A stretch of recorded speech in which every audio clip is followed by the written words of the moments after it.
بسم الله الرحمن الرحيم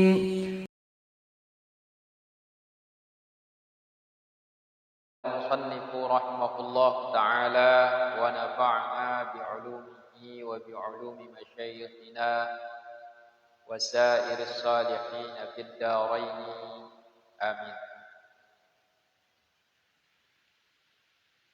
والعلم أسنى سائر الأعمال وهو دليل الخير والإفضال.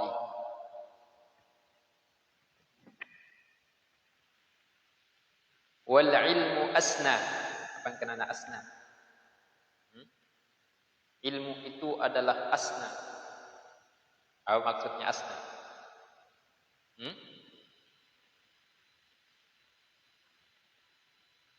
Apa kenana asna?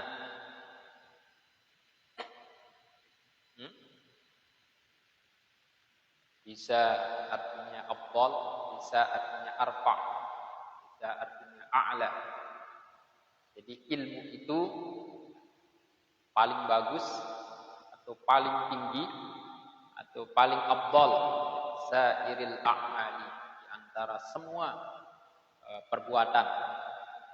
Sairil a'mal.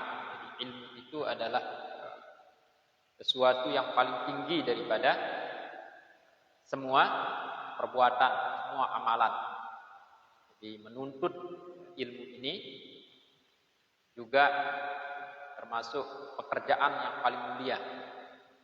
Karena ilmu itu hal yang mulia, yang paling mulia, dan menuntutnya juga termasuk orang-orang yang paling mulia. Wal ilmu asna sairil a'mali. Ilmu itu paling tinggi dari semua perbuatan, dari semua amalan. Kenapa ilmu yang paling tinggi? Karena kalau tidak ada ilmu, tidak ada orang yang bisa melakukan ibadah. Kita mau sholat, kita mau melakukan zakat, kemudian kita mau haji, kita mau puasa. Kalau tanpa ilmu, maka tidak bisa diterima, tidak akan sah, dan kita tidak tahu caranya bagaimana melakukan sholat, bagaimana melakukan puasa, bagaimana melakukan zakat. Bisa kita lakukan itu semua tanpa ilmu. Sehingga ilmu ini paling utama, paling mulia. Karena kalau tidak ada dia, tidak bisa kita melakukan amalan-amalan. Wahua apa maksudnya di sini? Dia maksudnya siapa? Ilmu itu dalilul khairi wal ifdali. Apa itu dalil? Petunjuk. Jadi ilmu itu petunjuk kepada semua bentuk kebaikan dan semua bentuk kemuliaan. Jadi ilmu inilah yang menunjukkan kita kepada semua kebaikan dan semua bentuk kemuliaan. Wa huwa dalilul khairi wal ifdal. Ilmu itu yang menjadi petunjuk kepada semua kebaikan, juga kepada semua kemuliaan, keagungan.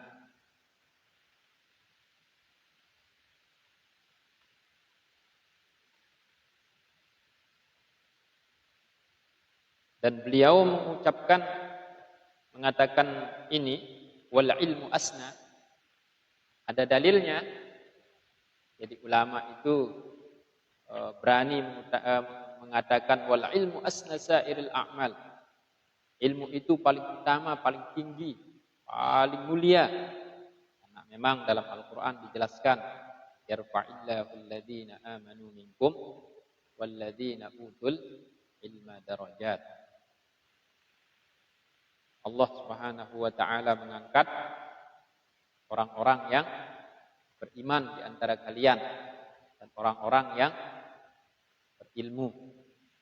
Yarfa'illahu alladhina amanu minkum walladhina utul ilma darajat.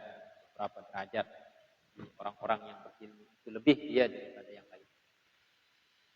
Terbukti sekarang orang-orang bodoh itu mulia di dunia ini, apalagi di akhirat. Orang-orang yang berilmu dimuliakan di dunia dan di akhirat. Di dunia dimuliakan oleh manusia, kemudian di akhirat juga dimuliakan oleh Allah Subhanahu wa taala. Fa farduhu ilmu sifatil fardi. Ilmu itu, ilmu yang wajib itu, ilmu sifatil fardi, ilmu yang membahas tentang sifat-sifat fardi. Apa itu? Hah? Sifat-sifat yang maha esa, sifat-sifat yang maha tunggal. Siapa itu yang maha tunggal? Allah Subhanahu wa taala. Jadi itulah yang paling utama. Jadi fardunya ilmu itu yaitu ilmu yang membahas tentang sifat-sifat Allah Subhanahu wa taala. Jadi itu yang yang pertama kali yang harus dipelajari. Ilmu yang membahas tentang sifat-sifat Allah. Sebagaimana yang kemarin yang sudah kita bahas, awwal wajibin 'alal insani ma'rifatul ilahi bistiqani. Kan? Yang paling pertama kewajiban terhadap manusia itu ma'rifatul ilahi bistiqani, yaitu mengenal Allah. Itu yang terlebih dulu. Sebelum kita menyembah Allah, maka terlebih dahulu harus mengenal Allah. Gimana kita bisa menyembah orang yang tidak tahu siapa yang kita sembah? Harus kenal dulu siapa yang kita sembah. Nah itu. Jadi ilmu yang fardu itu adalah ilmu tentang sifat-sifat Allah Subhanahu wa taala. Ma'ilmi ma yahtajuhul muaddi. Selain juga ilmu membahas tentang sifat-sifat Allah, yang wajib juga dipelajari adalah ilmu yang dia butuhkan untuk al-muaddi, untuk melakukan kewajiban-kewajiban kita. Itu ilmu muaddi. Jadi selain ilmu mengenal sifat-sifat Allah, juga wajib kita mempelajari ilmu yang kita butuhkan untuk melakukan kewajiban-kewajiban kita kepada Allah Subhanahu wa taala. Tidak cukup kita hanya mengenal Allah. Kita harus tahu ilmu bagaimana menyembah Allah. Bagaimana cara kita sholat. Sholat itu wajib, maka menuntut ilmu tentang sholat wajib.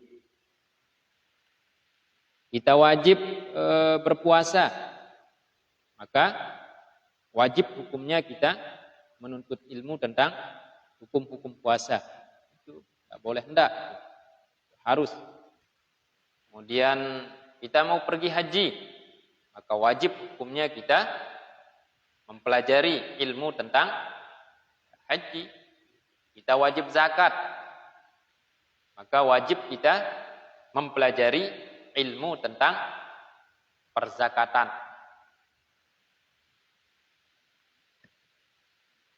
Ngerti apa ya? Jadi yang pertama yang wajib itu adalah ilmu tentang sifat-sifat Allah. Kemudian ilmu yang kita butuhkan untuk melakukan kewajiban kita terhadap Allah Subhanahu wa taala. Kemudian min fardi dinillahi fid dawami. Di antara, kata beliau, keperduan di dalam agama Allah secara terus-menerus, artinya ilmu yang terus-menerus yang wajib kita tuntut. Yang mana dia?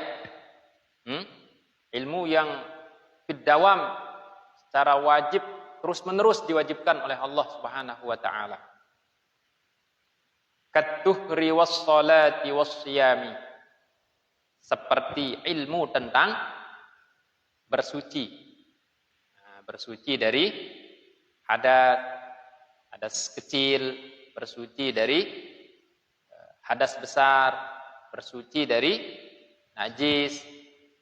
Itu wajib hukumnya kita tuntut itu. Bagaimana cara kita wudu, kemudian bagaimana cara kita mandi besar,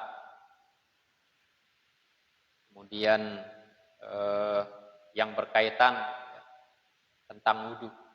Jadi berapa rukun wudu, berapa syarat wudu, kemudian apa yang membatalkan wudu, itu semua wajib diketahui sebagai orang-orang yang beragama Islam. Nah, ini yang wajib dipelajari. Kemudian wassolati, ilmu tentang sholat. Bagaimana kita sholat? Misalnya kalau tidak tahu bagaimana caranya bersuci, kan tidak bisa sah sholat kita. Ya, maka pertama beliau katakan, yang wajib dituntut itu adalah ilmu tentang Injil misalnya.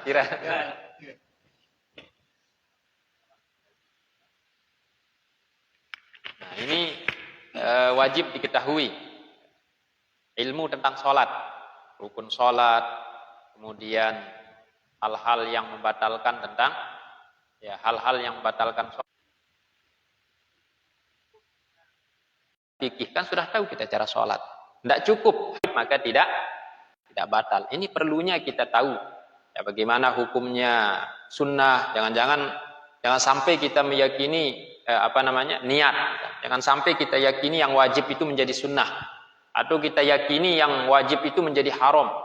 Aduh, tidak boleh kita 2 kali sujud dalam itu misalnya. Dalam sholat itu batal hukumnya sholat kita. Ya. Batal sudah sholatnya kalau diyakini seperti itu. Diyakini yang wajib itu menjadi sunnah saja batal, apalagi diyakini menjadi haram. Aduh, tidak boleh kita ruku itu dalam sholat itu. Haram hukumnya, batal. Nah, itu perlunya kita mengaji. Jadi tidak cukup kita hanya mengenal. Sama seperti zakat juga. Kan sudah tahu kita ngapain kita belajar ilmu tentang zakat. Cuman kita kasih kepada orang miskin, sudah 2,5 kilo, udah selesai. Ngapain kita belajar? Udah tahu kita caranya. Ya. Harus kita belajar supaya tahu mana yang wajib, mana yang sunnah, mana yang makruh, mana yang haram. Jangan-jangan yang sunnah ini yang wajib ini kita yakini sunnah, nanti itu bermasalah dalam ibadah kita. Itu perlunya kita belajar hukum. Ngerti apa ini? Wassiyami, sholat. Sholat apa itu sholat? Secara bahasa, ad-du'a. Kalau secara istilah, af'alun wa aqwalun muhtatamatun au muftatahatun. Muftatahatun bit takbiri, muhtatamatun bit taslimi. Ucapan atau gerakan atau perbuatan yang dibuka dengan takbiratul ihram, yang ditutup dengan salam. Wassiyami, kemudian seperti puasa juga. Nah, ini ilmu yang memang wajib kita tuntut ini. Jangan kita mengatakan si Jawa doang rukun puasa, wah yang penting ya ta ngengaken misalnya, wah jari, wah tinduk-tinduk, wah tidak cukup. Kita harus tahu mana yang haram, mana yang wajib, mana yang makruh, mana yang mubah. Yang penting ya tamangan, pokoknya ya ta nemang bepagan ke dokter misalnya. Lamun nanu aja selengkapong selengapa aja, kanggu misalnya. Mencaya awanta misalnya. Jadi perlu kita tahu itu. Bagaimana hukumnya ya berjima, kan tidak masuk sesuatu dalam manuk kita, dalam perut kita. Jadi perlu kita ketahui. Sama sih dengan karena ilmu tentang puasa ini banyak yang harus kita ketahui. Ada negara akan tamandi, mandi, tamai gendeling anda, ya tersengaja. Kumbe hukumnya kira-kira. Hah? Ya tersengaja. Kita tidak sengaja. Hah? Batal atau tidak membatalkan? Nah, dua pendapat ulama. Qaulani. Khilaful ulama. Mandi kita misalnya. Mandi biasa wah. Mandi biasa. Tiba-tiba tak ke tamal dalam telinga anda. Kan beridap ya kan? Sampai ronggan wah tama. Aduh tama gen todok ta tu genidang ta. Tiba-tiba tamalik ni tak sengaja wah nyakan ta sambil berhayal misalnya. Hayalang si dia misalnya. Hayalang tadi nyakan mandi ida misalnya. Tamalik na yuk gen idang ta tu gen anu tang. Ya na bau lihat tanulakangnya wah kedeng nyorsor tama. Tenggorokan. Aduh wah kedeng tama teblot tuna misalnya. Nah, kumbe hukum nanu ya tersengaja. Hah? Kumbe batal atau ya ada mandi yang tidak disyariatkan. Mbing kenana mandi yang disyariatkan, mandi janabah, itu kan memang wajib kan. Kemudian mandi sunat Jumat, salah kan? Atau mandi apa malik? Dari jarak puasa. Mandi apa? Raya jerak wah puasa. Ya mandi yang disunahkan misalnya. Ya hukumnya sunnah kita mandi itu.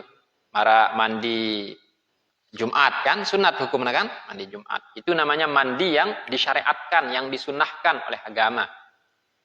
Kalau air itu masuk di tenggorokan kita, di mulut kita lewat telinga atau lewat hidung, sedangkan mandi kita itu adalah mandi yang disyariatkan, kemudian mandinya itu tidak disengaja masuknya itu, memang tamang alik, maka puasanya tidak batal. Kenapa? Karena mandinya itu disyariatkan. Berbeda dengan mandi yang tidak disyariatkan. Mana itu mandi yang tidak disyariatkan?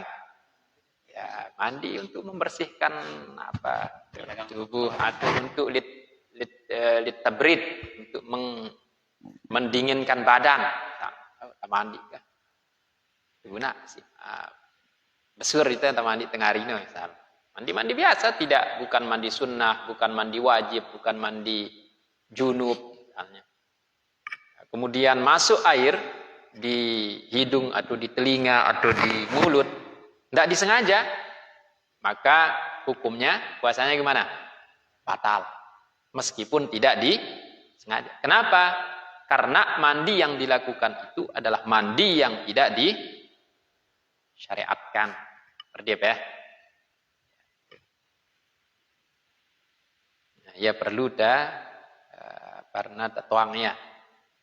Perlu kita tahu ini. Atau air liur. Dengan puasa aja. Desan baru sampai kopong. Uji doang. dengan awam ni ada bubiah jadi dah uji lonto kan dekat sini durang. Uji doang puasa. Puasa aja kuat bet uji. Selama air liur dalam dan todok dan dikumpulkan air liurnya tanam besar kita misal, kemudian diminum, nah, itu tidak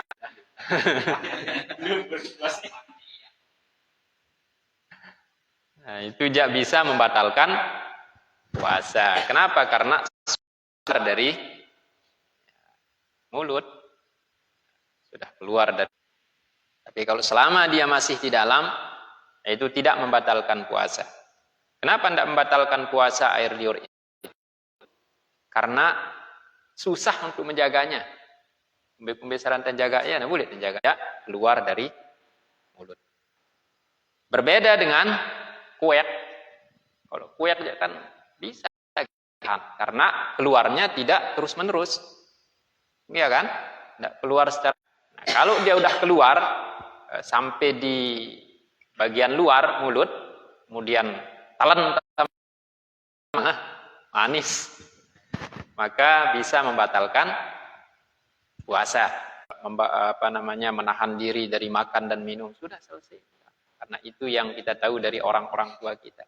Tidak cukup, kita harus tahu mana yang membatalkan, mana yang wajib, mana rukun, mana dan banyak lagi permasalahan yang membahas tentang puasa ini. Kalau kita mampu menjaga yang dua, insya Allah dapat pahala. Ada namanya yang membatalkan puasa itu mubtilat. Nah, maksudnya mubtilat, yang membatalkan puasa. Ada namanya muhbitot. Bingkinana muhbitot, yang membatalkan pahala puasa. Mubtilat yang membatalkan puasa. Puasa itu sekedar lapar dan haus. Itu. Kalau batal puasanya justru pahalanya batal kan? Tapi kalau pahalanya batal belum tentu puasanya batal. Itu. Jadi yang membatalkan puasa yang tadi itu minum, kemudian berjima, kemudian banyak lagi. Yang membatalkan pahala banyak. Batalkan pahala, sengaja melihat yang haram-haram. Mumpung dagen panti misalnya. Kita teri jemur. Atau kita nejak ngeting. Nah, itu pahalanya batal. Tapi puasanya tetap sah.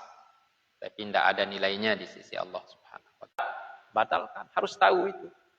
Jangan sampai meyakini yang wajib itu menjadi sunnah. Oh, misalnya membasuh kepala ini tidak wajib, basuh kepala ini. Sunnah hukumnya. Batal sudah wudu, tidak sah wudu. Meskipun dia basuh kepalanya, tapi dia yakini sunnah, padahal itu hukumnya wajib. Nah, itu perlunya. Bisa membedakan mana yang wajib, mana yang sunnah. Apa baris bawah? Maktub ke tuhri. Wajibkan juga dituntut itu adalah ilmu ya, tentang jual beli. Ya, seperti ya, para pedagang. Itu wajib dia menuntut ilmu tentang jual beli. Udah dagang-dagang, bisa. Sekedar dagang-dagang, kerjakan dalam jual beli. Bagi orang yang ya pekerjaannya jual beli, ya maka wajib hukumnya menuntut ilmu tentang jual beli karena itu ilmu yang dibutuhkan dalam ya, di dalam ya itu profesi. Misalnya apa profesi jadi pengusaha misalnya. Maka wajib menuntut ilmu tentang pengusaha atau ilmu apa misalnya.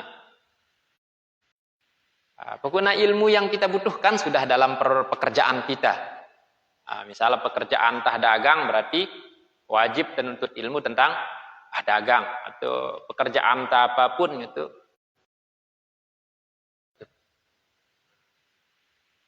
Wa zahiril ahkam bingkanan salat ningkana zahirul ahkam, ilmu-ilmu yang bisa dilihat ya, artinya hukum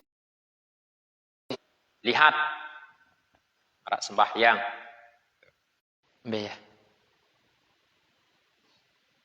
wa ilmu da'in lil qulubi mufsidin. Nah, ini bukan ilmu zahir, bukan hukum zahir, ini tentang batin ini kan yang Wa ilmu da'in lil qulubi mufsidi, dan ilmu wajib dia mempelajari ilmu tentang penyakit hati. Penyakit hati wajib dia pelajari. Oh, ini penyakit hati, cara mengobatinya begini. Ini penyakit hati, obatinya ini. Obati sombong ini. Ini riya, cara mengobati riya ini. Ini hasad, cara mengobati hasadnya riya itu. Apakah dia riya atau enggak? Apakah dia ikhlas atau enggak? Karena ini masalahnya di dalam hati. Tidak tahu kita orang ikhlas dan tidak ikhlas itu. Yang merusak anggota tubuh, yang merusak amal ibadah juga. Ya bisa. Misalnya riya. Riya dalam ibadah itu kan mufsid juga. Dia merusak pahala ibadah kita. Sering itu. Riya itu mufsid ya. Merusak ya, nilai ibadah kita di hadapan Allah, nilai pahala kita. Ngerti apa ya? Yang mana dia ilmu yang merusak hati, yang merusak itu? Kal ujbi. Bagaimana ujub? Ujub. Merasa bangga diri. Ya. Merasa paling-paling. Apa? Oh, ini saya sedang penyakit ujub ini. Berarti ujub itu begini, sombong itu begini. Oh, berarti saya sedang sombong. Oh, berarti harus diobati dengan begini. Nah, itu. Kalau tidak dipelajari, tidak tahu kita. Kita sombong. Apa itu iri? Sakit melihat orang, senang melihat orang sakit, sakit melihat orang, atau susah melihat orang senang, senang melihat orang susah. Itu artinya dia tidak suka nikmat yang ada pada diri saudaranya itu. Mudah-mudahan hilang motor, karena bagus selalu motor bro beli, dia jangan motor dah, Supra motor dah, dia aja ya Nmax atau Jupiter. Iri dah. Karena iri mengharapkan nikmat yang ada pada saudaranya itu supaya hilang. Tabrakan. Berharap tidak na tabrakan na lebur motor gitu. Nah, itu namanya hasad, iri.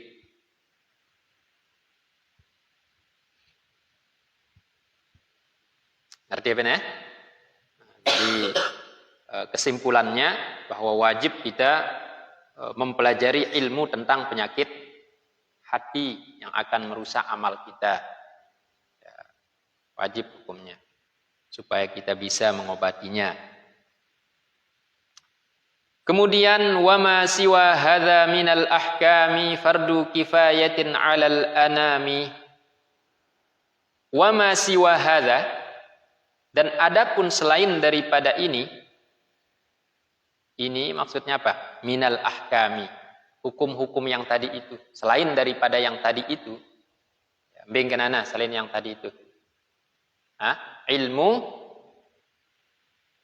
Ilmu apa? Ilmu mengetahui tentang sifat-sifat Allah. Kemudian apa? Ilmu yang kita butuhkan untuk melakukan kewajiban kita. Kemudian ya, apa yang kita butuhkan di dalam profesi kita, itu ilmu wajib itu. Sedangkan selain daripada ini, kata beliau, selain daripada yang tadi itu, fardu kifayatin 'alal anami, hukumnya fardu kifayah. Selain daripada ilmu yang tadi itu, ya hukumnya fardu kifayah. Berarti yang tadi itu fardu ain bentuknya, ya kan? Fardu ain, siapa saja yang berdagang berarti wajib dia pelajari ilmu dagang. Siapa saja yang kerja ini wajib dia mempelajari ilmu tentang profesinya.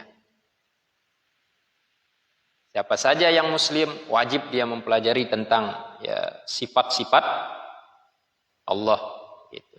Selain daripada yang tadi itu, maka hukumnya fardu kifayah. Apa yang kenana fardu kifayah?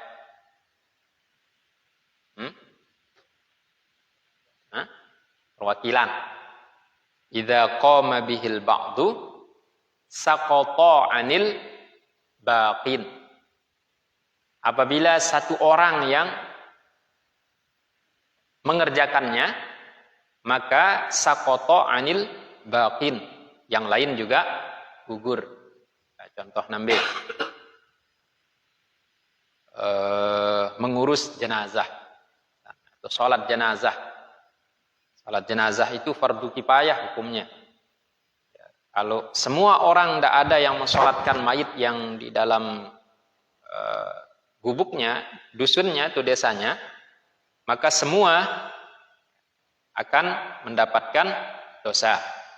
Tapi kalau ada satu orang yang melakukannya, mensolatkannya, maka yang lain juga gugur. Sama juga seperti sholat berjamaah, sholat berjamaah. Jadi sholat berjamaah itu hukumnya apa? Fardu kifayah. Pendapat yang muktamad itu, yang kuat itu hukumnya fardu kifayah. Kalau dalam satu kampung ini tidak ada orang yang sholat berjamaah, maka semua akan dapat dosa. Sebagian ulama mengatakan bahwa hukum sholat berjamaah itu sunnah muakkad, sunnah muakkadah, sunnah yang sangat dianjurkan. Tapi pendapat yang lebih kuat itu adalah fardu kifayah. Maka kalau tidak ada satu orang yang melakukan sholat berjamaah, tidak mesti harus di masjid kerjakan sholat berjamaah itu. Di rumah juga boleh, tapi alangkah bagusnya di masjid. Jam pirawan.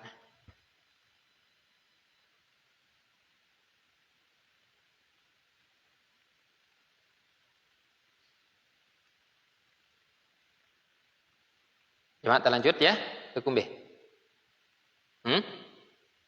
Atau harap pertanyaan teh. Belum kita lanjut. Jadi, harap pertanyaan teh. Biasa aja orang hujan.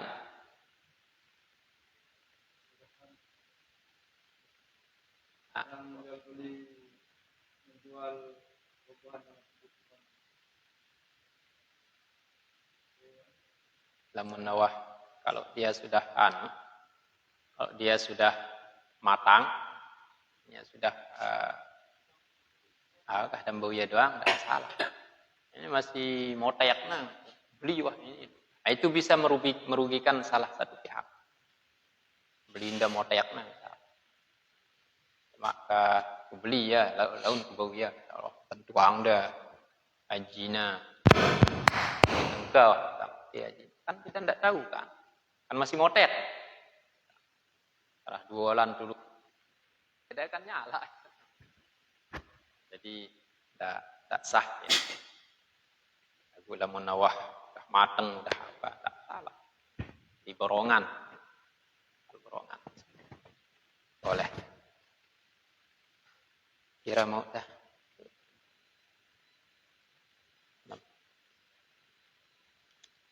Aku tahu jawab ya, aku jawab. Aku tahu Pak Tapi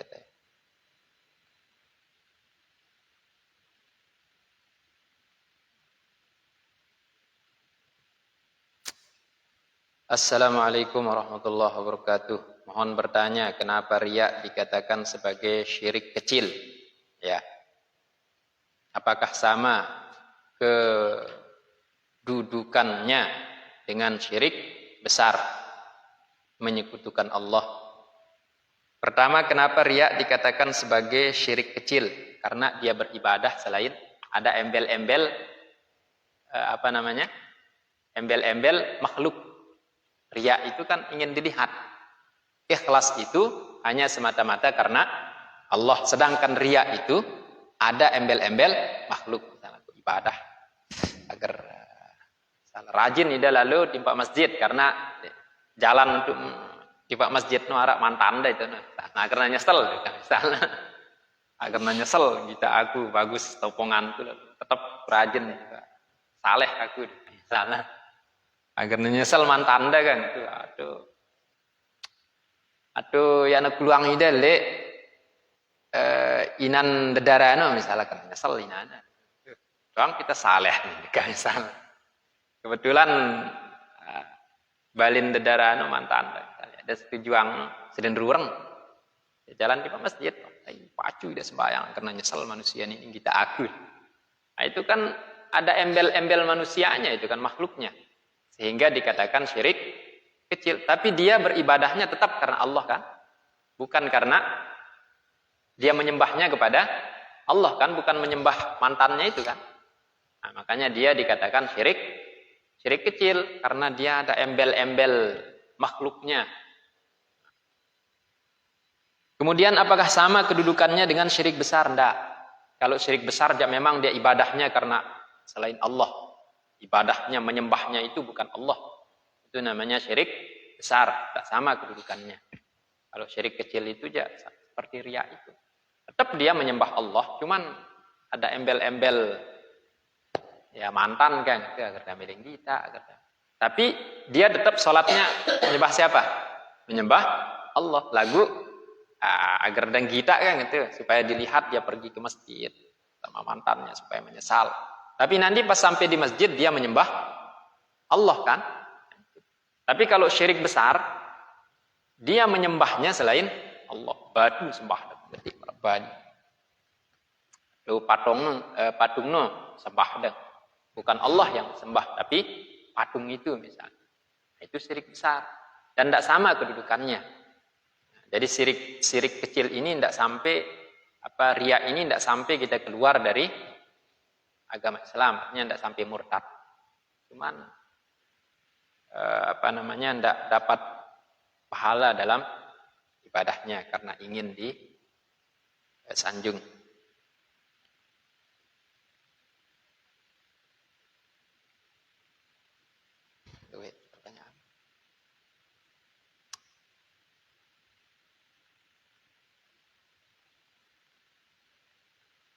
Apakah perbedaan sholat berjamaah bersamaah di musalla dengan di masjid? Apakah pahalanya beda? Sebenarnya tidak ada istilah musalla dengan masjid itu sama. Cuman ada namanya masjid jami', ada namanya masjid biasa. Itu kan masjid jami itu masjid besar. Nah, itu. Kalau yang musalla itu masjid kecil, gitu kan. Pahalanya pertama tergantung banyaknya teman kita ibadah. Semakin banyak jamaahnya semakin belik pahala. Jadi kalau di sini misalnya lebih banyak jamaahnya di majelis sini gitu. Di masjid gede, maka ya di musalla juga lebih besar pahalanya. Kemudian tentunya harus ikhlas. Kalau ke masjid tidak ikhlas, kemudian di musalla ikhlas, maka lebih besar pahalanya di musalla. Namun kan Arab yang tidak ada istilahnya apa enggak. Masjid jami, masjid semua namanya. Masjid, musalla, masjid. Cuman karena ya begitu ya. Yang dilihat banyak teman kita sholat sama grip ya. Tapi kalau gara-gara di musalla misalnya banyak sholat lapuan dengan di musalla masjid kosong, nah itu aja lebih besar sih pahalanya di masjid nanti. Kenapa? Karena memakmurkan rumah Allah, jangan kasih sepi. Andai saja semua sholat di musalla, misal karena banyaknya, jadi tidak ada yang mau ke masjid, nah itu salah juga. Harus isi di masjid juga. Insya Allah kalau ikhlas ya insya Allah pahala doang.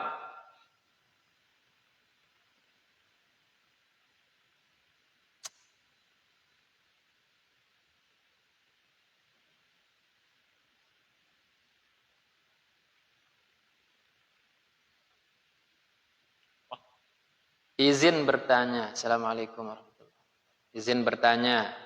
Ketika kita dalam keadaan junub, tapi kita melakukan mandi sunat. Sunat berarti kan? Junub tidak lagu niat dah. Mandi sunnah. Tapi di tengah-tengah mandi, kita niat mandi wajib. Apakah boleh? Boleh. Niat mandi wajib tengah-tengah itu. Ya, niat saja mandi wajib, dapat sudah sunnah. Ngapain niat sunnah kan? Jadi ulang lagi nanti. Berarti ulang nanti mandi. Artinya dia mulai sahnya mandi wajibnya itu ketika dia berniatnya itu. Sebelum dia berniat itu misalnya wah mandi sunat tidak.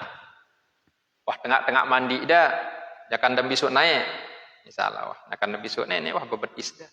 Itu orang anda berniat mandi wajib misalnya. Dicukupkan dengan cuman membasuh kaki itu misalnya. Tidak perlu ngulang mandi, tidak sah. Arti mandinya harus ulang basuh semuanya lagi. Karena yang tadi itu jak mandi sunnah yang diniatkan. Di tengah-tengah mandinya ketika membasuh lelek belong doang, basuh itu sampai bawah. Tono udah berniat mandi wajib. Maka diulang mandi, basuh semuanya. Siap ya? Harus diulang basuh semuanya. Tapi kalau dia berniat mandi wajib, mandi junub karena malam Jumat misalnya, cuma kan mandi sunat Jumat ya kan? Cuma subuh mandi wajib, sunat juga dapat. Dia niat mandi junub, mandi sunnah Jumatnya juga dapat juga. Tak perlu diniatkan. Tapi kalau begini boleh juga, tapi mandinya harus ulang. Kita ini ada berniat mandi sunnah, misalnya, wih, mandi dah awak dah, mandi dah. Terus mandi dah, wah cerak dah mandi ulu lah misalnya. Ini mandi. Dono dah berniat mandi junub. Maka kepalanya ini juga harus diulang. Kenapa? Karena di waktu membasuh kepalanya tadi itu dia berniat mandi sunnah bukan mandi wajib. Maka di saat dia berniat itu harus ulang dibasuh semuanya. Ngerti ya? Begitupun kalau dia selesai mandi, di sunnah. Lalu sunnah mandi, diniatkan mandi sunnah bukan mandi junub.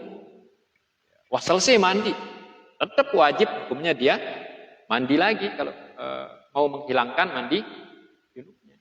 Wah udah mandi. Ya aku mandi wajib, aku mandi sunat Jumat doang, enggak parah, wajib. Harus ulang. Wajib.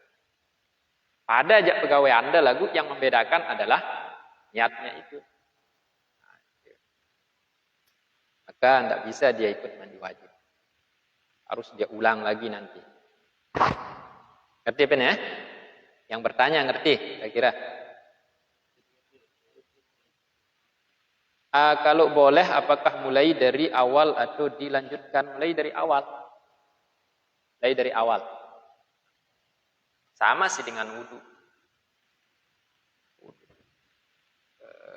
Misalnya ada berniat. Ada berniat pas wudhu bukan. Ini ada berniat, nah, maka tidak sah. Harus ulang ya dari mukanya. Ngerti ya? Ya ulang mandi. Ya niatnya tadi mandi wajib.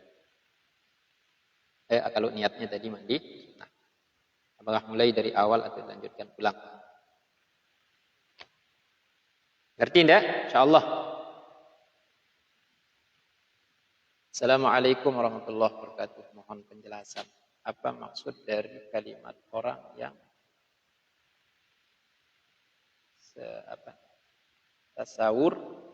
tasawuf tanpa fikih adalah zindik. Orang yang mempelajari tasawuf tanpa fikih adalah zindik dan mempelajari fikih tanpa tasawuf adalah fasik. Sekian. Ini kalau saya tidak salah ucapannya Imam Malik, man tasawwafa bila tafaqqaha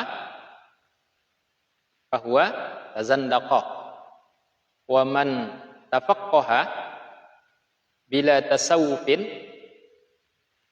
fahuwa faqad tafassaqa. Apa maksudnya ini? Barang siapa yang belajar tasawuf tanpa fikih, maka dia zindiq. Tasawuf doang belajar dah.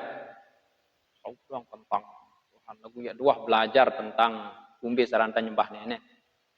Kan tidak ada kenanya ibadah. Ada kenanya ibadah. Tasawuf doang bagaimana cara membersihkan hati. Dia doang belajarin dah. Tanpa dia belajar fikih, bagaimana cara wudu, bagaimana cara sholat, bagaimana cara ruku, bagaimana cara sujud, kan sama saja itu dia ajak-ajak, ya kan? Tidak tahu dia apa namanya. Dan terbukti banyak buktinya ini orang zindik tanpa fikih. Jadi nama tang sembahyang, kemudian atau saudang pelajarin dia, atau belajar fikih. Nah, kita sembahyang, tamat sembahyang.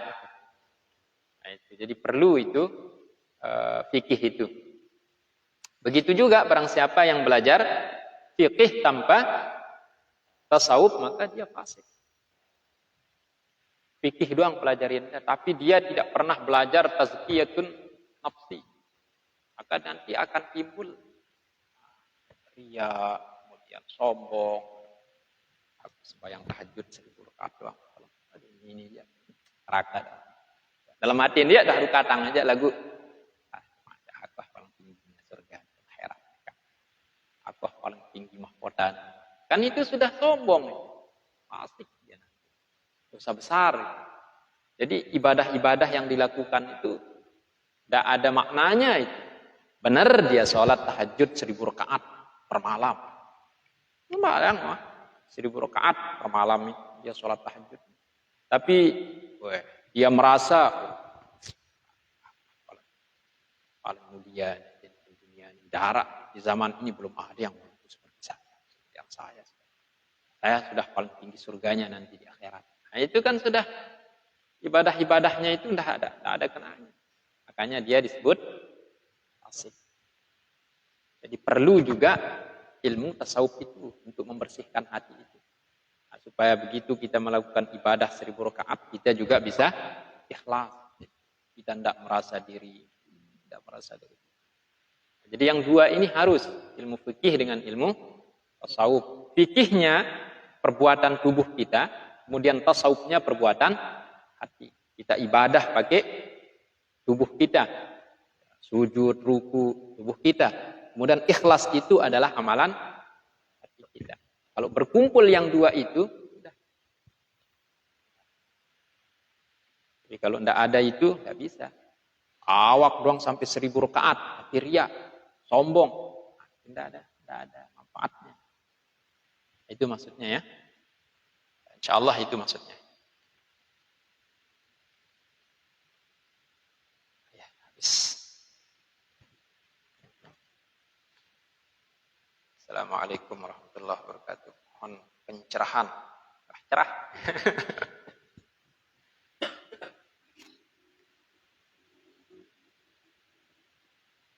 Apakah boleh berimam dengan imam beda mazhab? Kalau boleh, apakah ada persyaratan tertentu?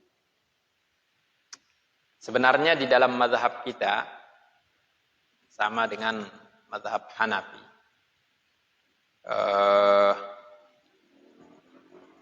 Kurang bagus sebenarnya, ya. Kita berimam kepada yang selain mazhab. Kenapa? Karena ada sebagian bagi kita wajib, tapi bagi dia sunnah marakbe. Yang wajib bagi kita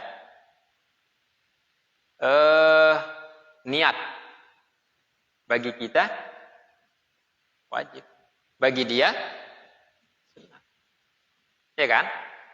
Nah, itu sama seperti Fatihah juga. Imam Hanafi enggak ya. Ada sebagian imam kalau bersentuhan dengan wanita tidak batal. Bagi kita batal. Nanti kan kita meyakini, oh dia batal. Lagu berimam, sah enggak salat kita? Hah? Enggak sah salat kita. Kenapa? Karena batal itu, bersentuhan dengan wanita itu, kita yakini bagi mazhab kita batal. Tapi ada satu pendapat, tidak masalah. Yang dilihat itu adalah imamnya. Kalau sah bagi dia, menurut dia sah sudah sholat ya makmumnya juga. Ya, satu pendapat yang ya bisalah kita pakai meskipun agak bawahan ya kan. Tapi ini ulama juga yang berpendapat. Yang dilihat itu adalah sholatnya imam.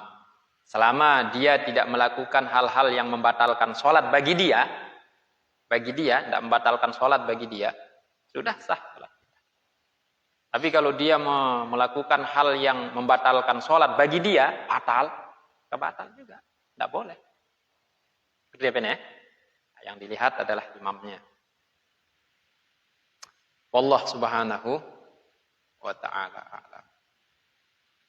Harap 6 mau dah, pegang monet dah. Masih muqaddimah. Kita muqaddimah belum ke kerah kedi. Selesai Pak Wih? Subhanakallahumma wa bihamdika asyhadu an la ilaha illa anta astaghfiruka wa atubu ilaik. La ilaha illallah Muhammadur Rasulillah. Muhammadur Rasulillah. La ilaha illallah Muhammadur Rasulillah. Muhammadur Rasulillah.